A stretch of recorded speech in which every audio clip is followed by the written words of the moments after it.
Shameless Squad, let's talk about closure. When I hear people wanting to skip to the end of movies or read different books because they need to know how it ends here, it's because they have lacked something in their life. Maybe a parental figure or an attachment wound, or maybe they have had mistrust in relationships, or maybe they've had relationship trauma. And when there's wannabe therapists out there that are trying to do this relationship work with people, they don't understand this information because they don't work with the individual in regards of the mind. They might be trained in the body, or even potentially not trained in any of that, and then they're a wannabe therapist because they're a coach or a consultant because they went through something. They believe they know the tea, they know the secret sauce, they know how to move forward with this. And I'm here to tell you, like, that's kind of sketchy and that can be wrong. So when people specifically are not able to deal with closure or handle closure, and they need to read the end of books or watch the end of a movie before they even start it, it's because they lacked closure in some sort of area of their life, and there is a deep psychological wound within them in particular. This could be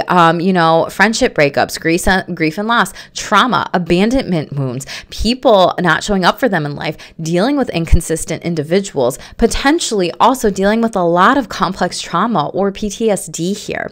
And so when I see a lot of people being these relationship experts, but they don't even know jack shit in the field of psychology because they're not trained in it, they don't have a master's degree or a doctorate degree in it, you're dealing with a wannabe therapist. So I would always be careful with who you share your care with, because I'm seeing this a lot in the coaching field and industry and consulting field and industry. It's like there's a lot of different doctors that come from the physical health standpoint here that are not trained in mental health, that then just want to look all into this research and then put it out there and then put it in books, and then people put these people on a pedestal.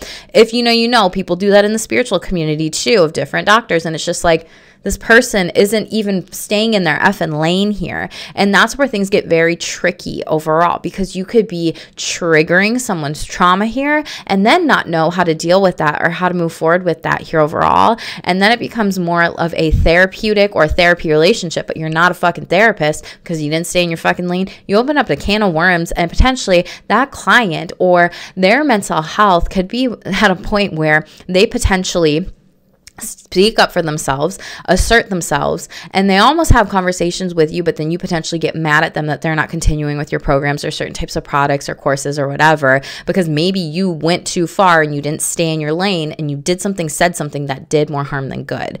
So Shameless Squad, this is what I have to say when it comes to these fake relationship experts out there. Be careful who you share your care with. And I come down on like my therapist tangent rabbit hole so much because I'm so sick of seeing fake AF people in this world who literally think they can help people in regards of the mind and the psychology and the deep wounds when they're not even trained in it. I love you. Stay shameless.